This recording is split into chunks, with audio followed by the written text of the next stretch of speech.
नमस्कार दोस्तों, मैं हेमंत। आप सब लोग कैसे हैं? दुआ करता हूं आप अपने घर में स्वस्थ होंगे, अच्छे होंगे। मैं एक बार फिर से लौट आया हूं एक और नई कहानी के साथ। आज की जो कहानी है वो रशिया और यूक्रेन वार, जिसमें भारतीय नौजवानों को फंसाया जा रहा है। साथियों, आज मैं आपके सामने एक बहुत ही गंभीर और दर्दनाक सच्चाई लेकर खड़ा हूं। आप सब लोग इस बात से तो वाकिफ हैं कि रशिया और यूक्रेन वार को लगभग 3.5 साल बीत चुके हैं। पिछले 1 साल से लगातार ये खबर आ रही है कि भारतीय नौजवानों को झूठे वादे और लालच देकर रसिया भेजा जा रहा है और नौजवानों को रूस पूछने के बाद उनको जबरदस्ती रूस की आर्मी में भर्ती किया जा रहा है। बहुत सी ऐसे नौजवानों की वीडियो सोशल मीडिया पर आई है कि वो वहां पर अपने भारत लौटने की भारत सरकार से गुहार लगा रहे हैं। पहले आप ये वीडियो देखो। मेरा नाम अमन है। मैं हरियाणा के गांव जिला हिसार के गांव मदनहेड़ी का रहने वाला हूं। मुझे रूसिया आर्मी में भर्ती कर लिया गया है और जब मैं भर्ती हुआ तो मेरे को बताया गया था कि सिक्योरिटी गार्ड जैसी जॉब है या फिर खड्डे खोदने हैं, लेकिन 10 से 12 दिन की ट्रेनिंग के बाद मुझे सीधे बॉर्डर पर भेज दिया गया है। यहाँ के हालात बहुत ही ज़्यादा ख़राब हैं।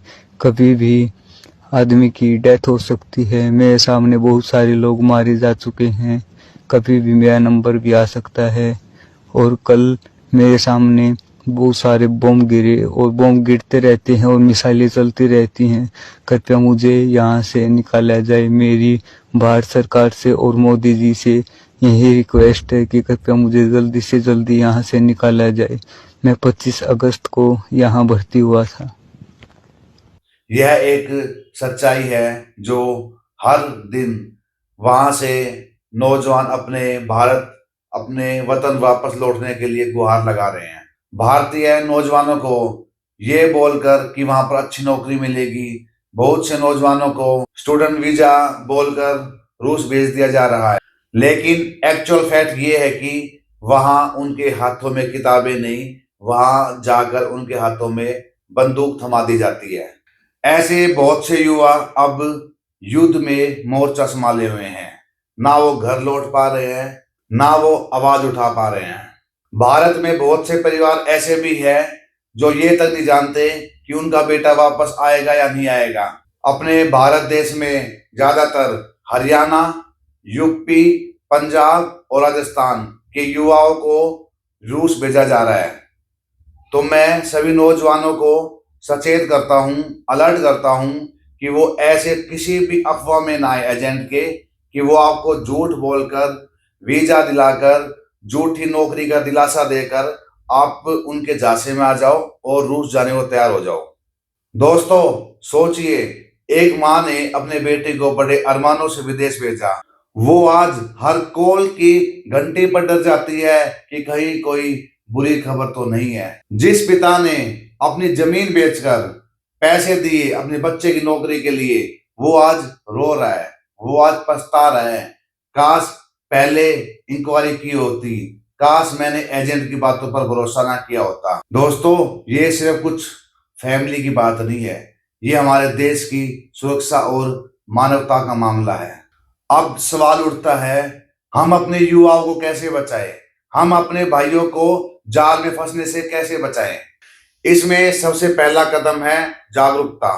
हर परिवार को यह समझना होगा, यह जानना होगा कि किसी भी विदेशी नौकरी या रशिया में सिक्योरिटी गार्ड, लेबर का काम, कोई भी अगर हमसे ये बात करता है तो हमें उनकी बातों में इतनी जल्दी विश्वास नहीं करना है। पूरी जांच पड़ताल, अपनी तरफ से पूरी इंक्वायरी करने के बाद ही हम कोई ऐसा फैसला या ऐसा हम कदम उठाएंगे।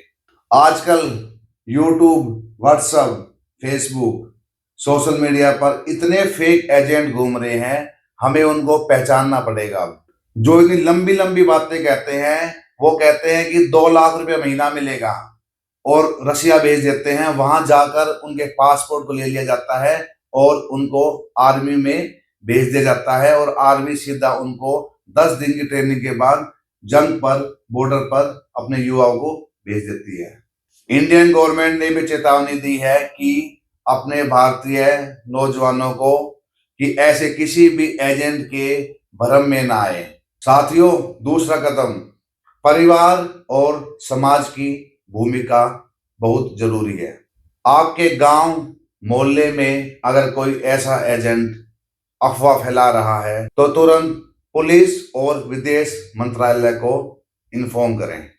कई बार ऐसे गिरोह पुलिस ने पकड़े भी है, मगर जब तक हम चुप रहेंगे ये हर कोई नया शिकार ढूंढते रहेंगे और हमारी पीढ़ियों को खराब करते रहेंगे। साथियों, तीसरा कदम है सरकार और मीडिया की जिम्मेदारी।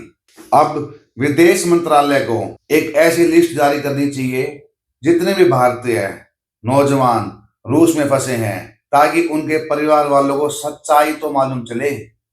मीडिया को इस मुद्दे पर आवाज उठानी चाहिए, बिना कोई तड़का लगाए हुए न्यूज, ओनली सच्चाई, ताकि सबको पता चले एक्चुअल में हो क्या रहा है। क्यों अपने भारतीय नौजवान रशिया आर्मी में जा रहे हैं? क्योंकि सीधी सी बात है, जब जनता बोलती है तभी हरकत में आती है सरकार। और चौथा कदम, युवाओं के लिए एक क्लियर मैसेज। भाइयों, सपना देखना कोई बुरी बात नहीं है, पर शॉर्टकट अपनाना बहुत ही खतरनाक है। विदेश में पैसा, सुविधा, शोहरत पाने की चाहत में कहीं गलत हाथ में पड़ गए ना, तो आपकी जिंदगी बहुत ही खतरे में पड़ सकती है। समझ जाओ, रूस यूक्रेन जैसे युद्ध में कोई जीतता नहीं है, वहां सिर्फ इंसान हारता है, चाहे वो किसी देश का ही क्यों ना हो। इसलिए दोस्तों, अपने भविष्य का फैसला सोच समझ कर लो। कोई एजेंट के ऊपर अपनी जिंदगी का फैसला मत दो। अपने परिवार, अपने समाज, अपने अधिकारी की बात मानो।